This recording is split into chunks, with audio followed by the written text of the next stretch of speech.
আজকের গল্প লেখক অনির্বাণ বিশ্বাসের কলমে পেপসি মার্ডার কেস। নানান ঘটনাকে কেন্দ্র করে লেখক চিত্রনাট্যটিকে ফুটিয়ে তোলার চেষ্টা করেছেন গল্পে। সত্য ঘটনা অবলম্বনে নির্মিত আমাদের আজকের এই কাহিনী শুনলে আপনিও শিহরিত হতে বাধ্য হবেন। গল্প পাঠ ও গল্পের সূত্রধার আমি ব্রতদীপ। অন্যান্য চরিত্রে পার্থ, অভিক, শুভ্রকমল, প্রীতম, খুশি, দিব্যেন্দু, সৌরভ, দেবাঞ্জন, দীপ্তিমান, নীল, প্রদীপ্তা ও সায়র। শুরু হচ্ছে আজকের বিশেষ কাহিনী, পেপসি মার্ডার কেস। শুনতে থাকুন।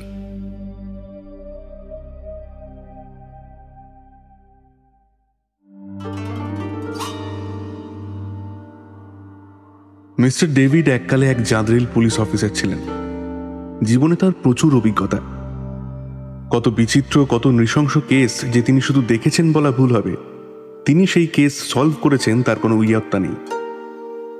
তবে সম্প্রতি রিটায়ার করেছেন। সারা জীবন কেসের পিছনে ছোটার ফলে শেষ জীবনে এসে তিনি প্রায় একা। জীবনে যে সঙ্গীর সঙ্গ লাভ হয়নি তা নয়, তবে টেকেনি বেশি দিন কেউই। বর্তমানে এক পুরনো বিশ্বস্ত কাজের লোক আর একটা ল্যাব্রাডর, এই তার সঙ্গী। রিটায়ারের পরপরই যা হয় আর কি, পুরনো অভ্যাসটাকে একটু বদল করতে হয়েছে। একাকিত্বের ফলে মদ্যপানটাও বেশ বেড়েছে। তবে শরীরটাকে এখনো তরতাজা যুবকের মতোই চাঙ্গা রেখেছেন নিয়মিত যোগব্যায়াম আর একটু আধটু জিমের সাহায্যে।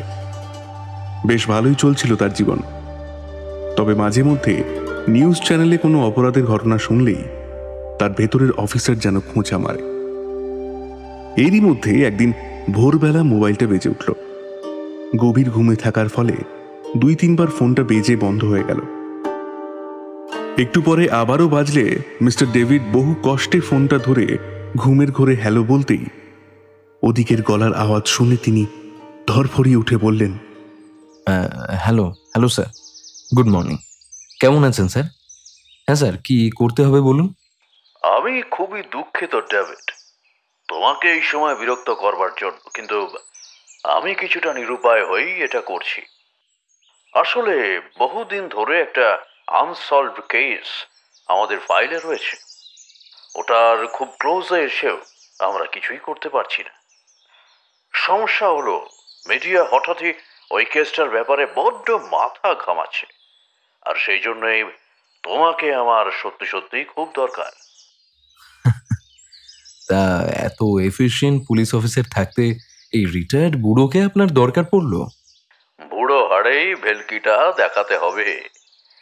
এর আগে তুমি এরকম অনেক অসাধ্য সাধন করেছো, সুতরাং আমাদের এই টিমের সাথে তুমি আজ 10টার মধ্যে যোগাযোগ করবে, বুঝেছো? It's my order, okay? David কিছু বলার আগেই ফোনটা কেটে গেল। এখন সে রিটায়ার্ড, কিন্তু কিছু মানুষের গুরুত্ব মানুষের জীবনে এতটাই থাকে যে সে তাকে উপেক্ষা করতে পারে না। এই কমিশনার মিস্টার লিওনার্দো সেরকমই একজন মানুষ। আর তিনিও জানেন কাজ পাগল মিস্টার ডেভিডের ডেডিকেশনের কথা। তার আদেশ শুনে চুপ করে থাকতে পারবে না, আর সেটাই হলো। মিস্টার ডেভিড তাই কি আর করবেন, ঘুম ত্যাগ করে অগত্যা তিনি তৈরি হয়ে নিলেন তার নতুন মিশনের জন্য। মনে মনে যে একটা চাপা আনন্দ হচ্ছিল না, সেটা বলাই বাহুল্য। ঘড়িতে সকাল 10টা বাজার একটু আগেই মিস্টার ডেভিড পৌঁছে গেলেন। মিস্টার লিওনার্দো তাকে দেখে বললেন, ওয়েলকাম ডেভিড, ওয়েলকাম। এদের সঙ্গে তোমাদের আলাপ করিয়ে দিই। এ হলো মারিয়া জনসন আর ব্রুক, আর এ হলো সদ্য retired young man mister David, এককালের খুব এফিশিয়েন্ট অফিসার। সবাই সবাইকে অভিবাদন করল।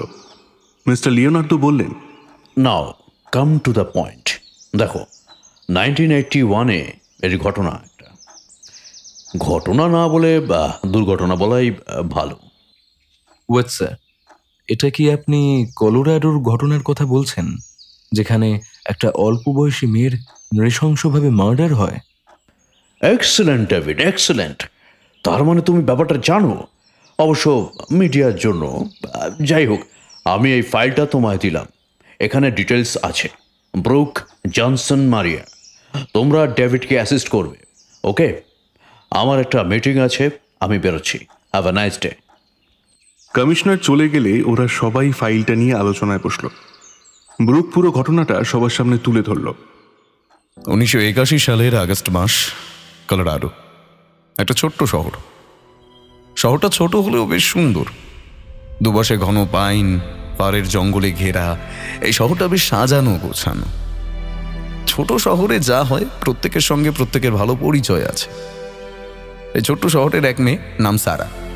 সারা বেশ সুন্দরী ও মিষ্টি স্বভাবের জন্য সবাই তাকে বিশেষ পছন্দ করত। সে একটু স্বাধীন চেতা। নিজের চেষ্টায় একটা ব্যবসা দান করিয়েছে।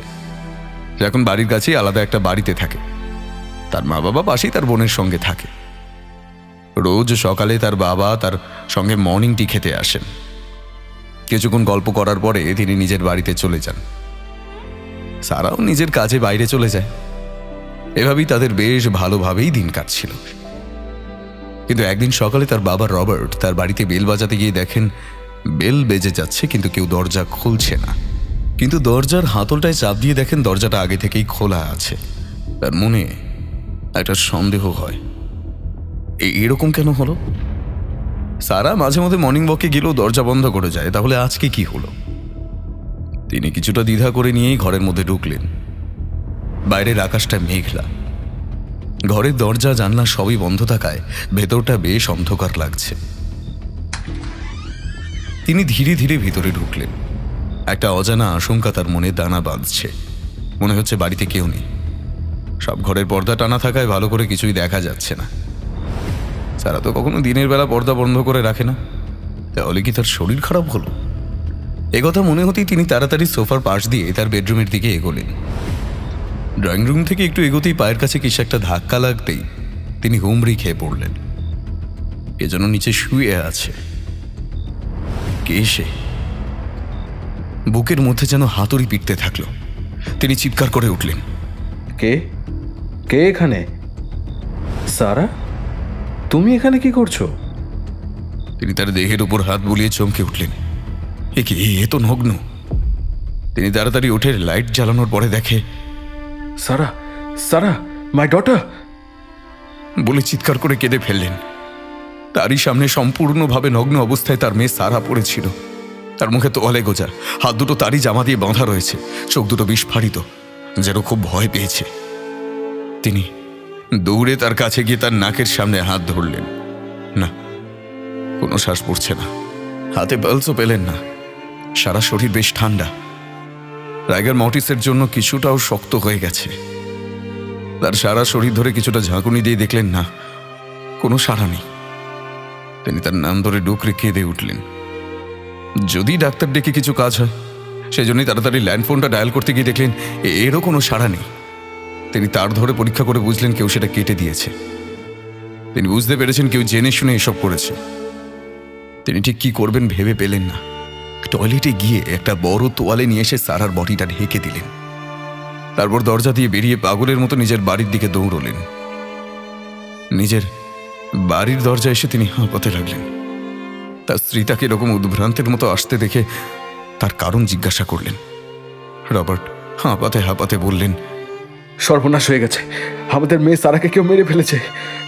ওর ঘরে ফোনের লাইনও সে কেটে দিয়েছে। আমি ডক্টরকে এক্ষুনি ফোন করব। ততক্ষণে আমাদের ছোট মেয়ে দৌড়ে এসেছে। সবারই এই কথা শুনে মুখ শুকিয়ে গেল। ছোট মেয়ে পাশের বাড়ির ডক্টর আঙ্কেলকে ডাকতে গেল।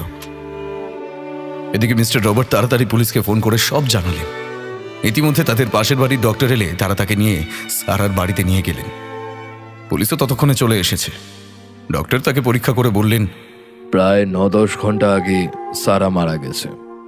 দুঃখের সঙ্গে জানাচ্ছি, মরার আগে ওর সঙ্গে জবরদস্তি হয়েছিল। কিভাবে বুঝলেন?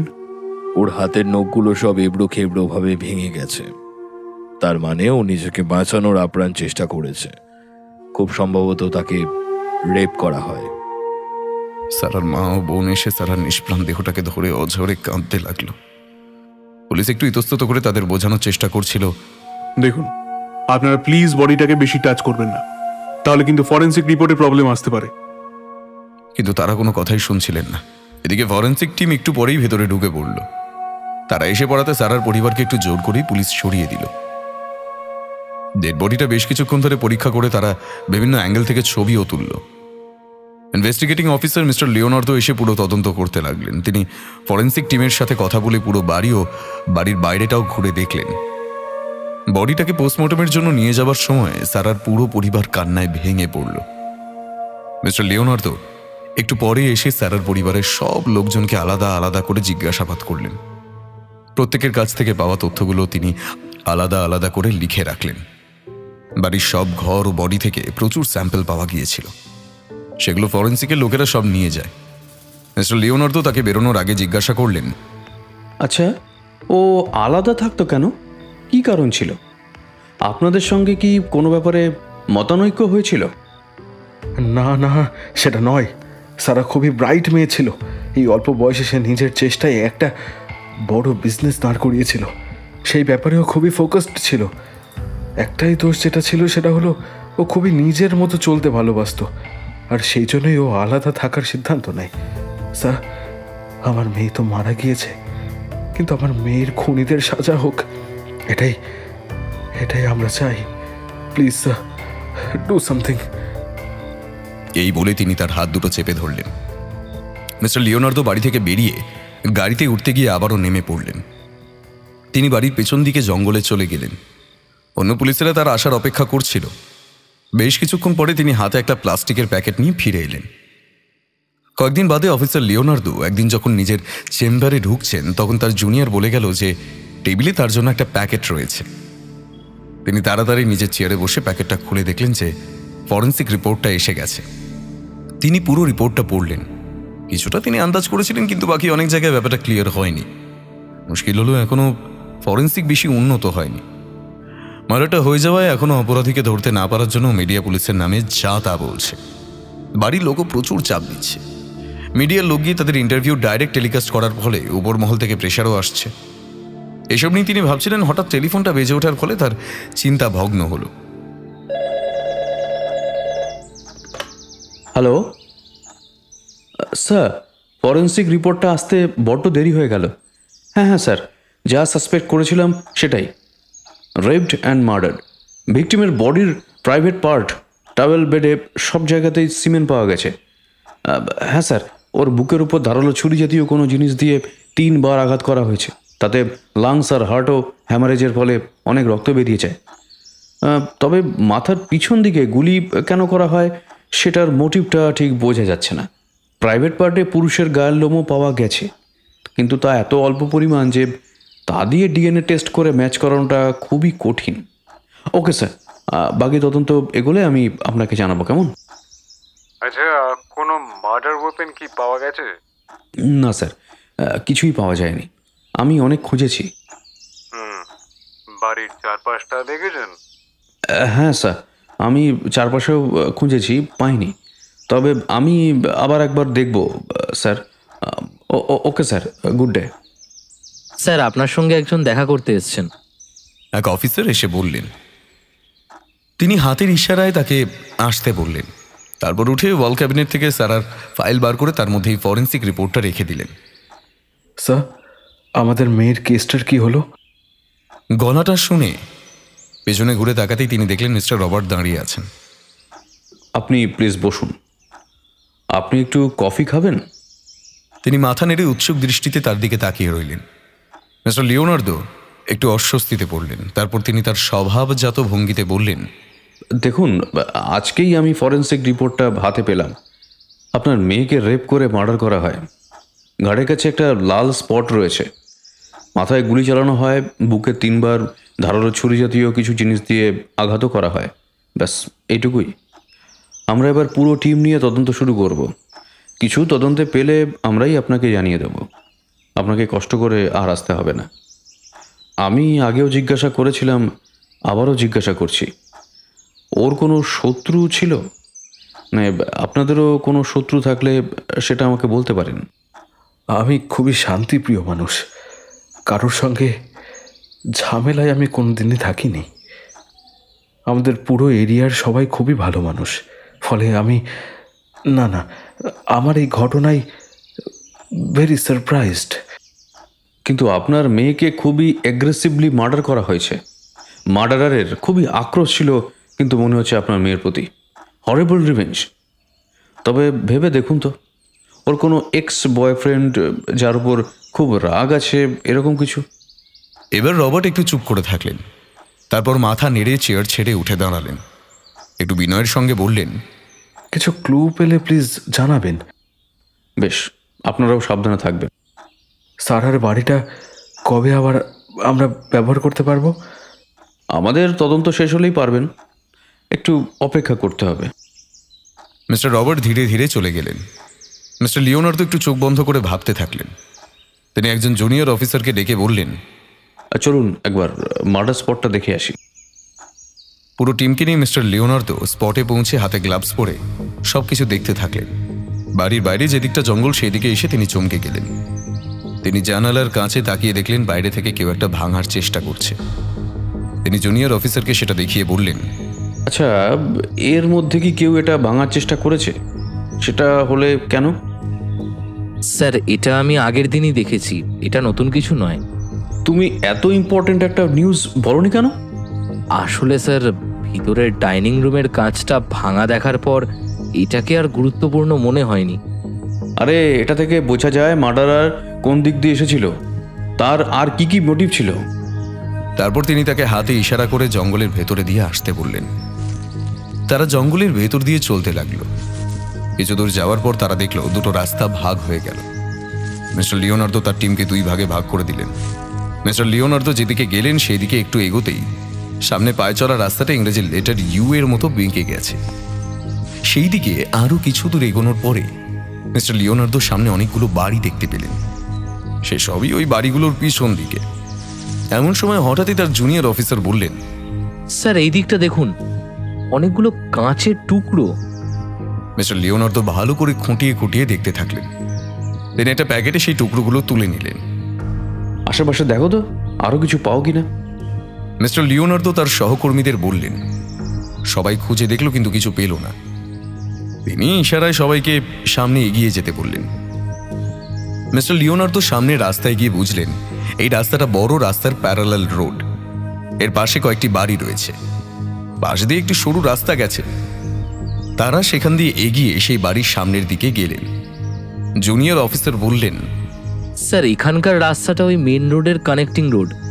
Right right right, but it is the connecting bypass of the main road.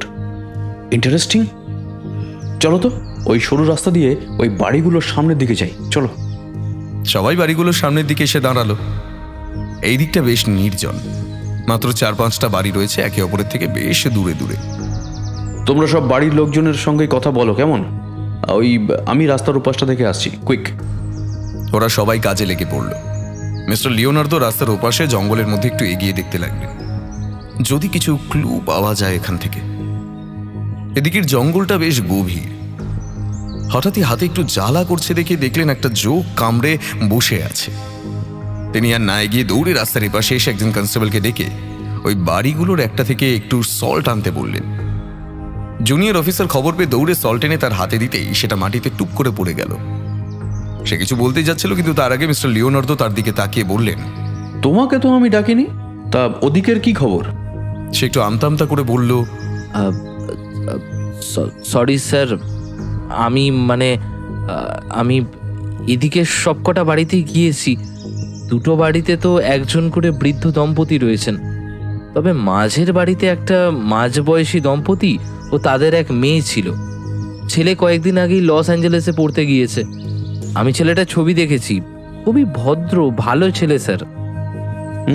আপাত দৃষ্টিতে সবাইকেই তো ভালো লাগে, কিন্তু তাই কি হয়?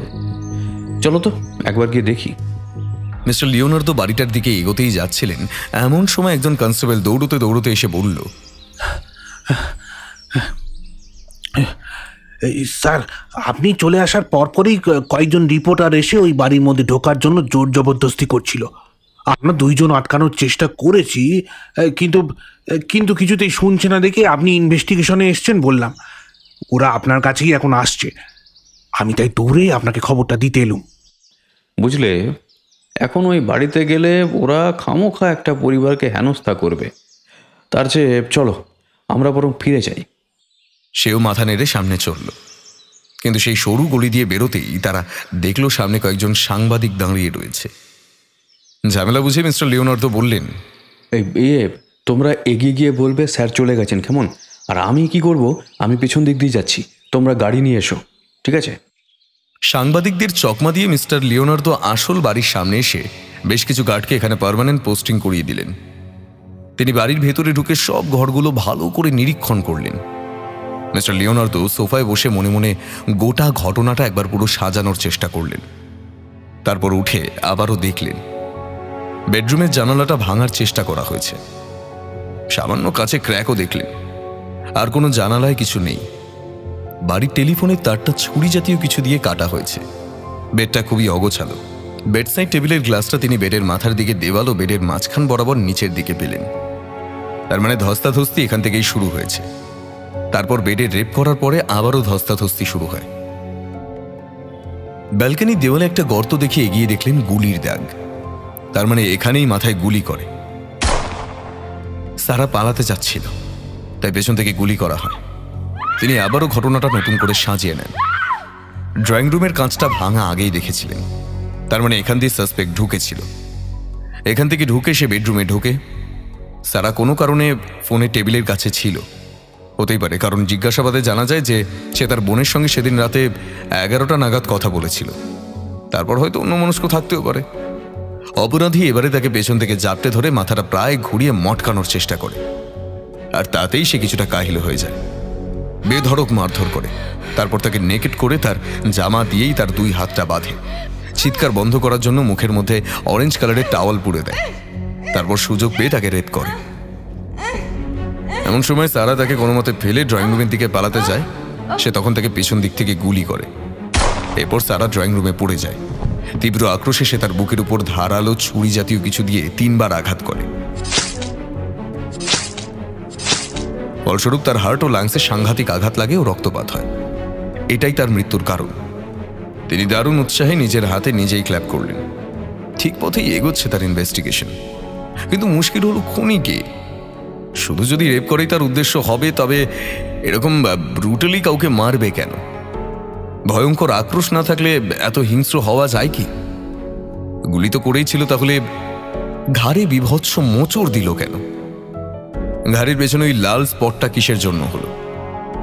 হাজারো প্রশ্ন তার মাথায় এসে জমেছে।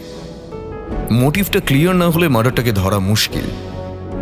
এত কম পরিমাণে জিনিস পাওয়া গেছে যে ফরেন্সিক রিপোর্টে ক্লিয়ার কিছুই পাওয়া যাচ্ছে না। কি যে করবেন? তিনি সুযোগ বুঝে গাড়ি চড়ে অফিস চলে গেলেন। বেশ কয়েক বছর বাদে 2000 সাল। মিস্টার লিওনার্দো টেবিলে একটা প্যাকেট পড়ে রয়েছে। মিস্টার লিওনার্দো নিজের টেবিলে মাথায় হাত দিয়ে বসে রয়েছেন। স্যার আমি এসেছি স্যার। হঠাৎই একজন প্রৌঢ়ের গলা শুনে তিনি তাকালেন। তারপর হাতের ইশারায় বসতে বললেন। দেখুন, এখন ফরেন্সিক একটু উন্নত হয়েছে। আমরা অল্টারনেটিভ লাইট দিয়ে টেস্ট করানোর ফলে ওর বাড়িতে ফরেন ডিএনএ পাওয়া যায়। It's obvious, isn't it? The problem is that ওটা একজনের নাকি একাধিক ব্যক্তির, that's not clear till now. What do you mean? My daughter is a prostitute. আহা, cool down please, cool down. আসলে আমি পসিবিলিটিসের কথা বলছি। মেয়ে একা থাকতো, তাও আপনার বাড়ি থেকে দূরে। Anything could happen sir. Do you know? She comes every day till now. She is trying to say something. আর আপনি এসব বলছেন? কি? সে প্রতিদিন আসে? কোথায় আসে? তাহলে তো আমাদের কাজ কমেই গেল। আপনি তাকেই জিজ্ঞাসা করে নিন, আমরা গিয়ে অ্যারেস্ট করে ফেলি। Do you have courage? আপনি পারবেন এক রাতের জন্য আমার মেয়ের বাড়িতে থাকতে? আমি অনেক দিন ধরে আছি। আমি রিয়ালাইজ করেছি সে আসে। দেখবেন। আমি জানি না অন্য কেউ এসে আপনাকে বিভ্রান্ত করছে কি না। মোস্ট প্রবাবলি আপনার ওই বাড়িতে থেকে হ্যালুসিনেশন হচ্ছে। আপনি কোনো ভালো সাইকিয়াট্রিস্ট দেখান মিস্টার। তাহলে আসুন না, দেখাই যাক কার ডাক্তার দেখানোর দরকার। তাহলে কবে আসছেন? কি ভয় লাগছে নাকি? এই বলে তিনি একটি বিচ্ছিরি হাসি হাসতে লাগলেন। আমার কি অন্য কোনো কাজ নেই নাকি? আপনি বললেই আমাকে আপনার সাথে বাড়ি যেতে হবে আপনার। কিন্তু আপনি এখন যা বলছেন সেটা অবিশ্বাস্য, অ্যাবসার্ড। আমি আপনাকে চ্যালেঞ্জ করছি, যদি আমি ভুল হই তাহলে আমি আর এখানে কোনোদিনও আসবো না। অফিসের সবাই ওনার এই আচরণে অবাক হয়ে তাকিয়ে রইল। মিস্টার লিওনার্দো তাকে বললেন, আপনি এবার আসুন, কোনো খবর থাকলে আমরাই আপনাকে জানাবো, প্লিজ। মিস্টার রবার্ট একটু থেমে চলে গেলেন। তিনি চলে গেলে মিস্টার লিওনার্দো মাথায় হাত রেখে বসে রইলেন। ওনার একজন সার্ভিস বয় চায়ের কাপ দিয়ে যাবার সময় বললেন, স্যার, ছোট মুখে একটু বড় কথা হবে, তবে বলবো। মিস্টার লিওনার্দোর এই সার্ভিস বয়টি বড় প্রিয়, তাই তার অনেক জায়গায় অনধিকার প্রবেশও তিনি অবলীলায় মেনে নেন।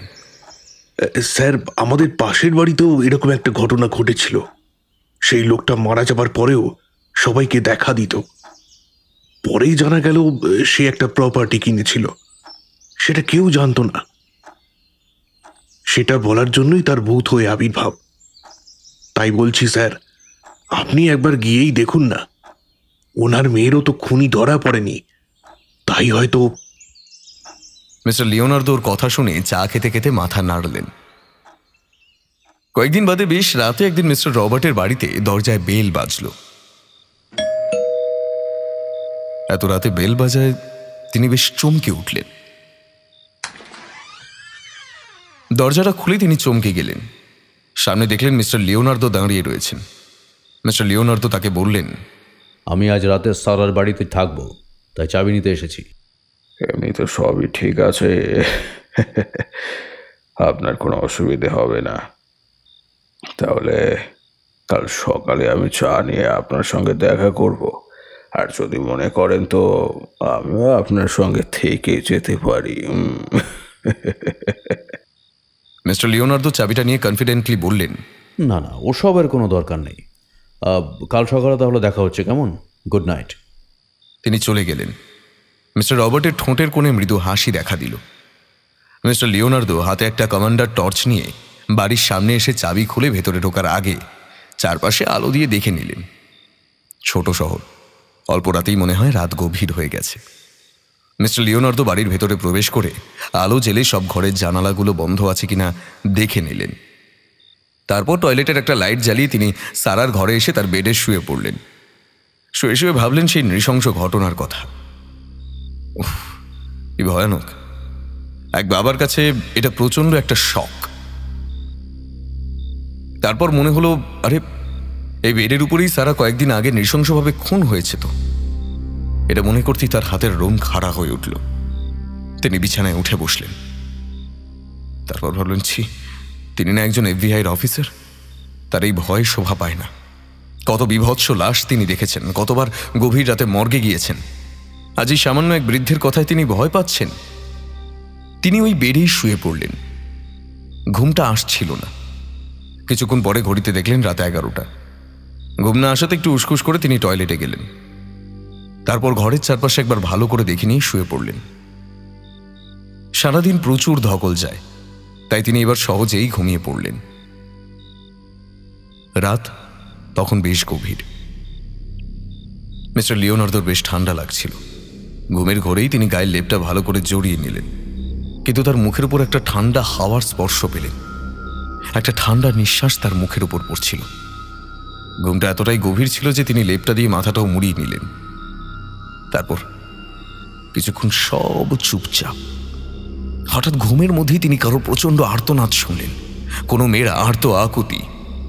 লিভ মি প্লিজ, তুমি এটা করতে পারো না, আমাকে ছেড়ে দাও। তারপর বিছানার উপর প্রচন্ড দাপাদাপি, আর তার সাথে মেয়েটার প্রচন্ড চিৎকার। একটা ছেলের গলার আওয়াজ। তুমি আমার হবে, একদিন বলেছিলাম না, একদিনই সই, একদিনে আমি তোমার শরীরের সব মধু শুষে নেব। এত এত লাফালাফি কেন করছো? এত মার খেতে তোমার ভাল লাগছে? হ্যাঁ, তবে রে। মিস্টার লিওনার্দো ঘুমের ঘরে বারবার ওঠার চেষ্টা করছিলেন, কিন্তু কিছুতেই তিনি পারছিলেন না। যেন তার পাশেই সব ঘটনা ঘটে যাচ্ছে, কিন্তু কোনো এক অদৃশ্য শক্তি তাকে ওই বিছানায় আটকে রেখেছে। তিনি তার চোখ খোলারও আপ্রাণ চেষ্টা করেছিলেন, কিন্তু তাতেও তিনি অপারগ ছিলেন। মেয়েটাকে কেউ যেন হেঁচড়ে কোথাও নিয়ে যাওয়ার চেষ্টা করছে। সে আপ্রাণ কখনো বিছানার চাদর, কখনো খাটের পায়া ধরে বাঁচার চেষ্টা করছে। আয় আয়, এদিকে আয়। তবে রে, তুই ওগুলো ধরে নিজেকে বাঁচাতে পারবি? হ্যাঁ, হাত হয়েছে না, হাতের জোর হয়েছে। হ্যাঁ, দাঁড়া, তোর তোর হাত দুটো তোরই জামা দিয়ে বেঁধে দি। উফ, তোকে নগ্ন দেখে চোখ জড়িয়ে যাচ্ছে। কি সুন্দর লাগছে রে তোকে রে। হ্যাঁ, ও মাই বিউটি কুইন, না না, ও মাই নেকেড কুইন, লাভলি। মেয়েটা লজ্জায় দুঃখে চিৎকার করে ডুকরে কেঁদে উঠলেন। উফ, যেমন মজা পেয়েছি তার থেকেও যে তুই বড় তোর পেয়েছিস রে, এটাই আনন্দ। মনে আছে কলেজের সেই দিন তুই তোর বন্ধুদের নিয়ে আমাকে কেমন হেনস্থা করেছিলি? তুমি আমাকে বারবার কেন ডিস্টার্ব করতে? জানো তো আমার একজন বয়ফ্রেন্ড আছে, সেই জন্যই তো ওরা তোমাকে ওরকম করে বলেছিল। তাই বলে তুমি এরকমভাবে প্রতিশোধ নেবে? তুমি একটা ডার্টি সোয়াইন। তুমি আমার শরীর পেলেও আমাকে কোনো দিনও পাবে না। এই এই দাঁড়া দাঁড়া বলছি, কোথায় পালাচ্ছিস? দাঁড়া বলছি, নাহলে কিন্তু আমি তোকে শেষ করে দেবো। তবে রে। ছেলেটার কথা শেষ হবার সঙ্গে সঙ্গে পরপর দুটো গুলি চলল, আর তীব্র চিৎকার করে মেয়েটা পড়ে গেল। মিস্টার লিওনার্দো বিছানায় শুয়ে ছটফট করছিলেন। তিনি চিৎকার করতে চাইলেন, কিন্তু তার গলা দিয়ে কোনো শব্দ বেরোলো না। তারপর হঠাৎই একটা কাঁচ ভাঙার আওয়াজ, আর সব চুপচাপ হয়ে গেল। মুখের উপর আবারও একটা ঠান্ডা হাওয়ার মতো কারোর উপস্থিতি তিনি অনুভব করলেন। মিস্টার লিওনার্দোর বুকের ভেতরের প্রাণ পাখি যেন খাঁচা থেকে বেরিয়ে আসতে চাইছে। সারা শরীর এই প্রচণ্ড ঠান্ডাতেও ঘামে ভিজে গেছে, গলা শুকিয়ে কাঠ হয়ে গেছে।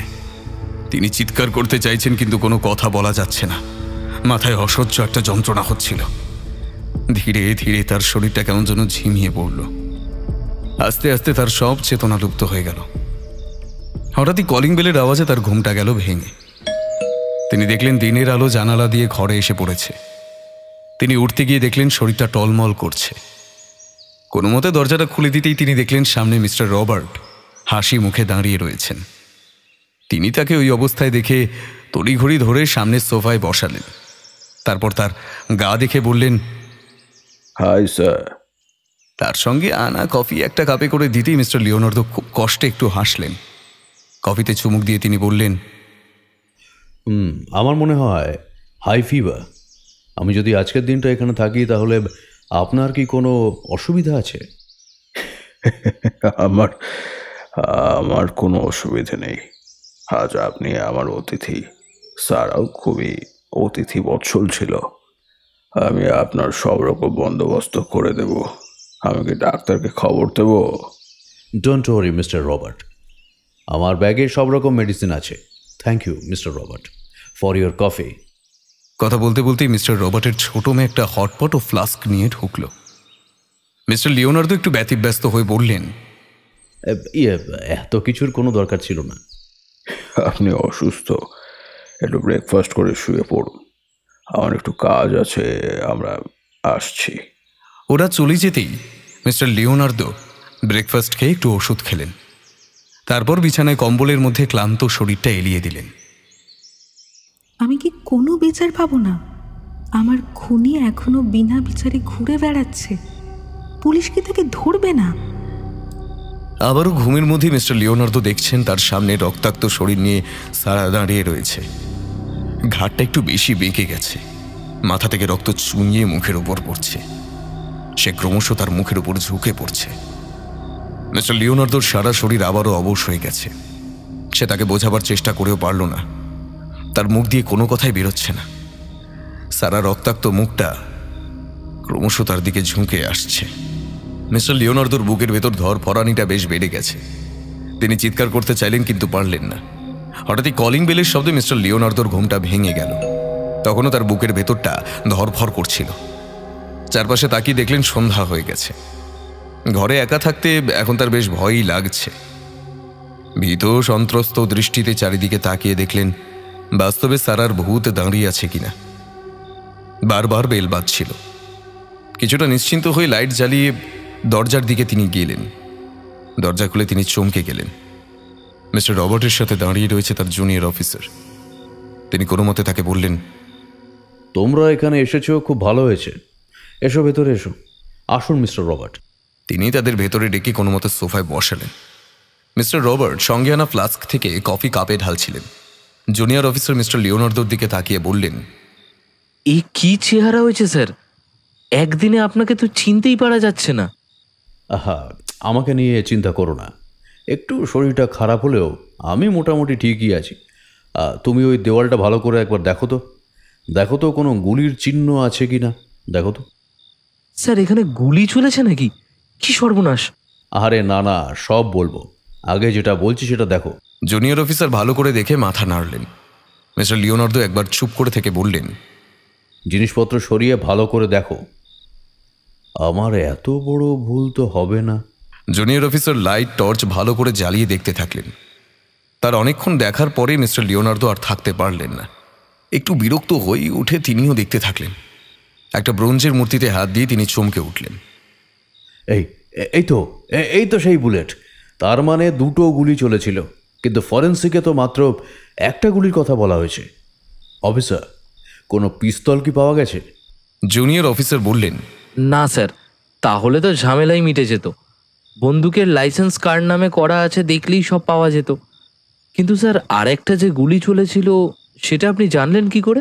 মিস্টার লিওনার্দো কিছু বলতেই যাচ্ছিলেন, কিন্তু মিস্টার রবার্ট তার হাতে কফি দিয়ে বললেন, আচ্ছা, এটা খেয়ে নিন, শরীরটা ভালো লাগবে। তার চোখের ইশারা মিস্টার লিওনার্দো বুঝতে পেরে চুপ করে গেলেন।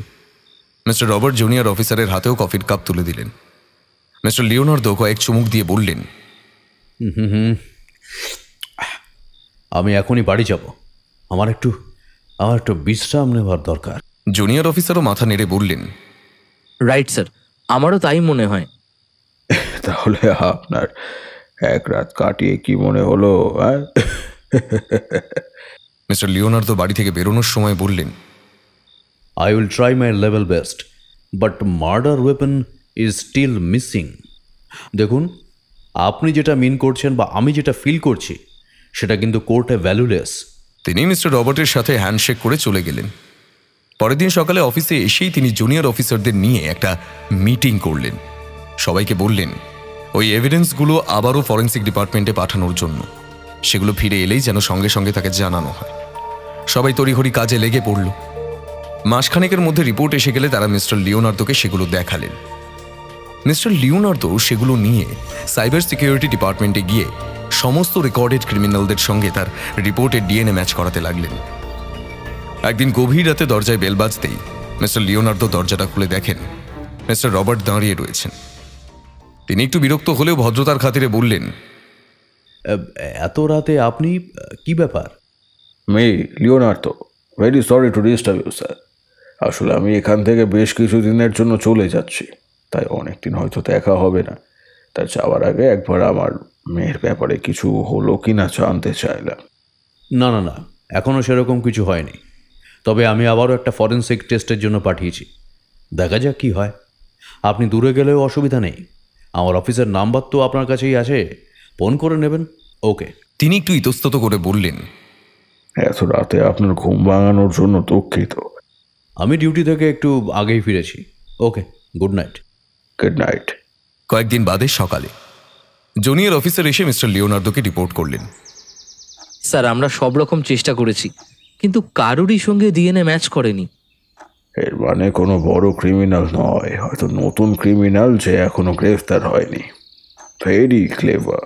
জুনিয়র অফিসার খুবই চিন্তান্বিত স্বরে বললেন, এ তো স্যার খড়ের গাদায় ছুঁচ খোঁজার মতো অবস্থা।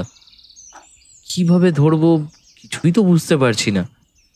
আমি মিস্টার রবার্টের মুখোমুখি কিভাবে হব সেটাই তো বুঝতে পারছি না।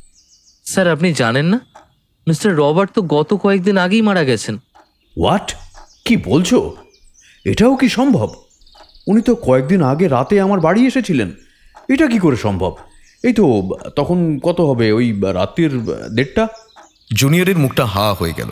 সে বলল, স্যার, ওনার মাথাটা একটু খারাপই হয়ে গেছিল। উনি ওরকম রাত বিরেতে কাউকে কিছু না বলেই বেরিয়ে যেতেন। সেদিন ওরকমই হঠাৎই বেরিয়ে গিয়েছিলেন। রাতে একটা ট্রাক তাকে পিষে দেয়। সময়টা ওই রকমই হবে। মিস্টার লিওনার্দো চেয়ারে ধপ করে বসে পড়লেন। মুখ দিয়ে খালি বললেন, আনবিলিভেবল।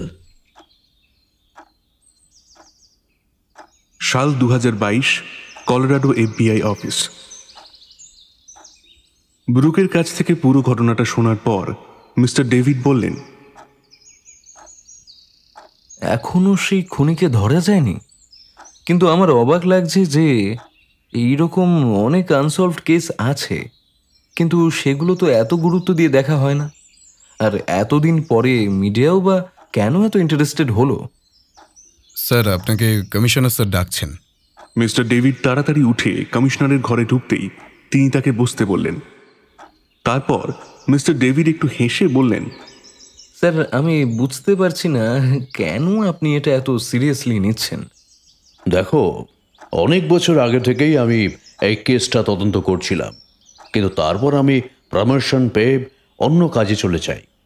বর্তমানে আসলে মিডিয়া এই কেসটা ও আরও কিছু কেস নিয়ে রুলিং পার্টিকে দোষারোপ করছে, তাই একটা পলিটিক্যাল প্রেশারও আছে। স্যার, আমার মাথায় একটা প্ল্যান এসেছে, যদি আপনি অনুমতি দেন। স্যার, আমাদের কাছে মার্ডারারের ডিএনএ স্যাম্পেল আছে, কিন্তু সেটা এখনো পর্যন্ত কোনো ক্রিমিনালের সাথে ম্যাচ করেনি। মানে সে জীবনে একটাই খুন করেছে, বা যাই করে থাকুক পুলিশের খাতায় নাম ওঠেনি, রাইট? স্যার, বর্তমানে ইউনাইটেড ডেটা কানেক্ট কোম্পানি নামে এক সংস্থা হেলথ পারপাসে বিভিন্ন অঞ্চলের মানুষের শরীর সংক্রান্ত তথ্য নিজেদের কাছে সেভ করে রাখছে। এফবিআইও বিভিন্ন ব্যাপারে ওদের হেল্প নেয়। আমরা যদি আমাদের ডিএনএ স্যাম্পেল ওদের দিয়ে ওদের ডেটাগুলোর সাথে ম্যাচ করাতে বলি, তাহলে খুব সহজেই আমরা একটা ফ্রুটফুল রেজাল্ট পেতে পারি। Bravo David, Bravo! আমরা ওই ডেটা ওই ফ্যামিলি ট্রির সাথে ম্যাচ করিয়ে সহজেই আসল ক্রিমিনালকে ধরতে পারি। তিনি সঙ্গে সঙ্গে ফোন করে ডেভিডের কথা মতো কাজ করতে বললেন। 2 দিন বাদে ভোরবেলা মিস্টার ডেভিডের ফোনটা বেজে উঠল। David, very good news. Identify করা গেছে। ড্যান কেন নামক এক 62 ইয়ার্সের বৃদ্ধ। ইনভেস্টিগেট করে দেখা গেছে সে সেই সময় সারার বাড়ি থেকে 20 কিলোমিটার দূরে থাকতো। এখন ব্রুককে বলছি ওর উপর নজর রাখতে। কোনোভাবে ওর ডিএনএ স্যাম্পেল পেলেই ওকে অ্যারেস্ট করব, ওকে? অ্যাট লাস্ট খুনির কাছাকাছি আমরা পৌঁছতে পেরেছি স্যার। ও খুব শীঘ্র ধরা পড়বেই, চিন্তা করবেন না। আমিও পরে গিয়ে যোগাযোগ করছি। Good day sir. 3 দিন বাদে নেব্রাস্কা অঞ্চলে মিস্টার লিওনার্দোর তাড়া খেয়ে মিস্টার ডেভিড তড়িঘড়ি স্পটে পৌঁছে ওদের টিমের সাথে দেখা করলেন। স্যার, টানা 3 দিন ওয়েট করছি, ওয়াচও রাখছি, কিন্তু কোনোভাবে বাড়িতে ঢুকতে পারছি না। বুড়োটা প্রচণ্ড চালাক, কোনো আউটসাইডারকে এন্ট্রি দেয় না। অনেকভাবে চেষ্টা করেছি। আর ওয়েট করতে হবে না, মনে হচ্ছে শিকার নিজে থেকেই খাঁচায় ঢুকে পড়বে। ডোন্ট মাইন্ড স্যার, কিন্তু কিভাবে ঠিক বুঝলাম না। সামনে তাকাও, কি দেখছো বলো? স্যার, ওদের বাড়ির ওয়েস্ট বক্সের জিনিস ওই ভ্যাটে উনি রোজই ডাম্প করেন। এতে নতুন কি আছে স্যার? এ তো বহুদিনই আমরা দেখেছি। তোমরা দেখেছো, কিন্তু ভাবোনি কিছুই। এখন যা বলছি করো।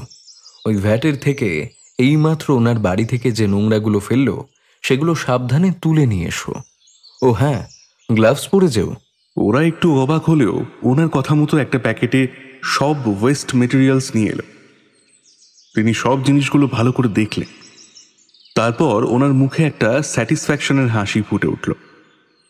তিনি ওই প্যাকেটটা নিয়ে নিজের গাড়িতে উঠে বললেন, কড়া নজর রেখো যেন পালিয়ে না যায় বা তোমাদের সন্দেহ না করে। আমি আসছি। সবাইকে অবাক করে দিয়ে তিনি জোরে গান চালিয়ে ফুরফুরে মেজাজে চলে গেলেন। মাঝ রাস্তায় স্বভাবতই মিস্টার লিওনার্দোর ফোনটা এলো। কি ব্যাপার ডেভিড? তোমাকে ওখানে পাঠালাম নজর রাখার জন্য, আর তুমি সেখান থেকে পালিয়ে গেলে? স্যার, আর একটা দিন ওয়েট করে যান। He is already under my grip. Mister Leonardo ব্যাপারটা না বুঝেই ফোনটা কেটে দিলেন। তিনি জানতেন এর বেশি সে এখন আর কিচ্ছু বলবে না। তিনি তাকে অনেক দিন ধরেই চেনেন। পরের দিন ভোরবেলা এবার মিস্টার ডেভিড কফি খেতে খেতে মিস্টার লিওনার্দোকে ফোন করলেন। স্যার, গুড নিউজ আছে স্যার। আপনার ক্রিমিনাল তার ক্লু ছেড়ে গেছে। আপনি এক্ষুনি তাকে অ্যারেস্ট করান। বাট ডেভিড, এটা একটা সিরিয়াস কেস। এনাফ এভিডেন্স না থাকলে কিন্তু আমারও চাকরি ও পজিশন নিয়ে টানাটানি হবে। মিডিয়া কিন্তু ছাড়বে না। কেন স্যার? আমার উপর আপনার ভরসা নেই? আপনি ওকে এক্ষুনি তুলে FBI দপ্তরে নিয়ে আসুন। FBI দপ্তর। মিস্টার ডেভিড অফিসে ঢুকতেই মারিয়া ব্রুক এসে বলল, স্যার অনেক চেষ্টা করেছি, কিন্তু কিছুতেই স্বীকার করছে না। বলছেন উনি ওখান থেকে 20 কিলোমিটার দূরে থাকতেন। উনি কি করে মার্ডার করবেন? কি মি ড্যান কেন, খুব সুন্দর করে প্ল্যান করেছিলেন, কিন্তু শেষ রক্ষা হলো না। আপনারা কিন্তু এইভাবে কাউকে ব্লেম দিতে পারেন না। তিনি মাথা নাড়লেন। তারপর ব্যাগ থেকে একটা পুরনো অ্যালবাম বার করে তার সামনে রাখলেন। মিস্টার ডেভিড হেসে বললেন, দেখুন তো এই ছেঁড়া অ্যালবামটায় কি আছে। মিস্টার ড্যানের মুখটা এবার পাংশু বর্ণের হয়ে গেল। তিনি সেটা দেখে চুপ করে রইলেন।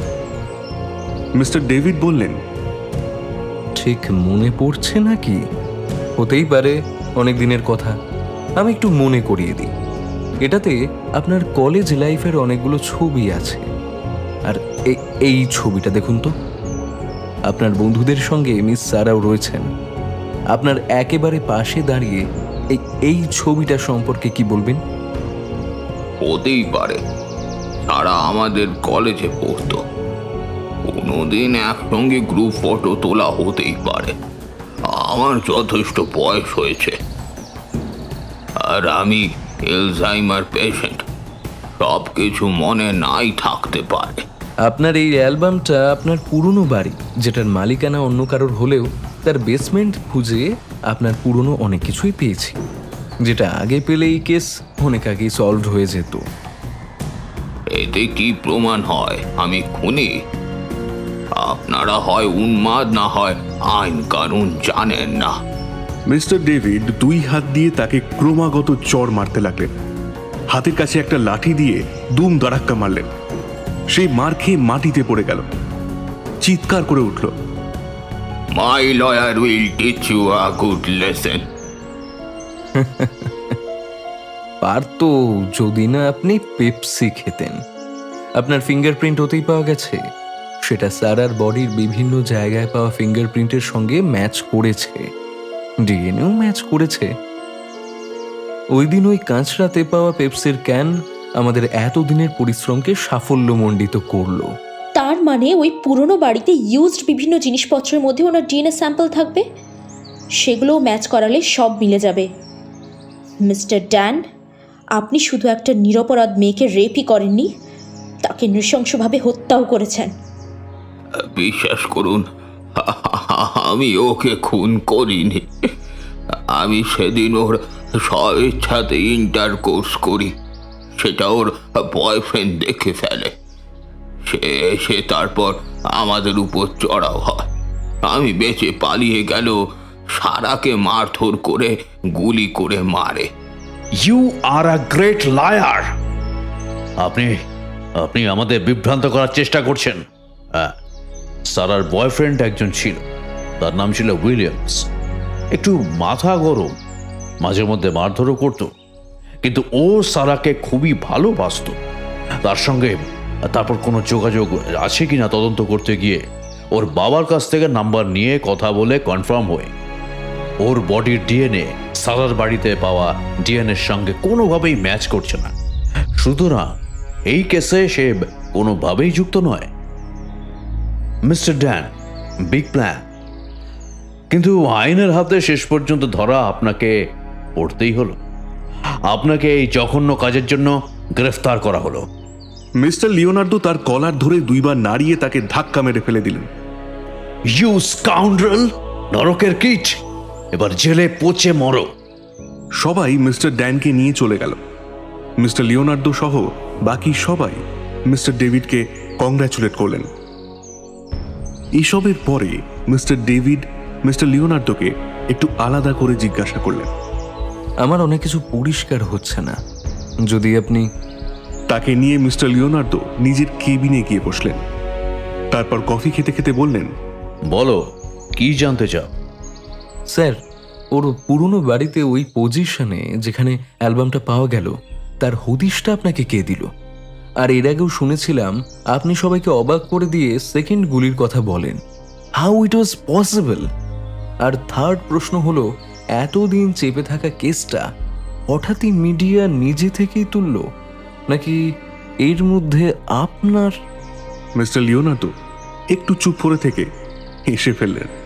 তারপর তার দিকে তাকিয়ে বললেন, তুমি দেখছি প্রচুর স্টাডি করেছো, তবে কিছু জিনিস অজানা থাকাই মনে হয় ভালো।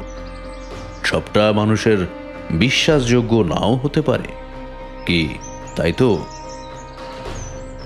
একটাই দুঃখের ব্যাপার জানো, এই জাস্টিসটা শোনার জন্য একমাত্র তার ম্যারেড ছোট বোন ছাড়া আর কেউই বেঁচে নেই।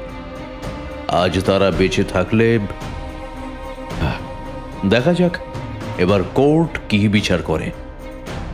দুইজনেই একটা দীর্ঘশ্বাস ছাড়লেন।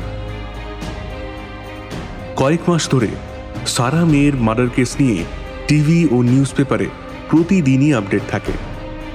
শেষে একদিন অগস্ট মাসের শেষে নিউজ চ্যানেলের বিগ বাইট। সারা মে কুইলের মার্ডার কেসের ফাইনাল ভার্ডিক্ট জজ সাহেব শোনালেন। এই ঘটনার একমাত্র অভিযুক্ত 62 বছর বয়সী মিস্টার ডান কেনকে যাবজ্জীবন কারাদণ্ডে দণ্ডিত করা হলো।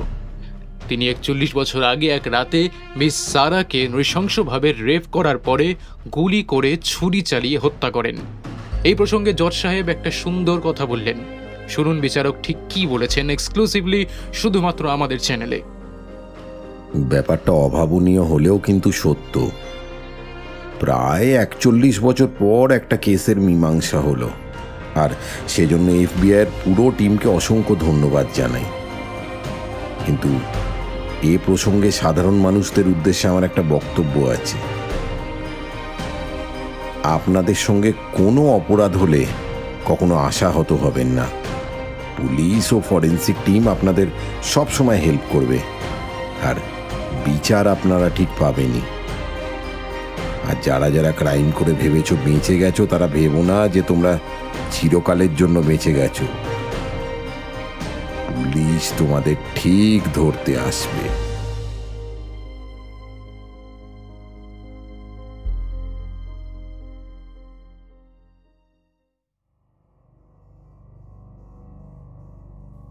শুনছিলেন লেখক অনির্বাণ বিশ্বাসের কলমে একটি টান টান রহস্য কাহিনী, পেপসি মার্ডার কেস।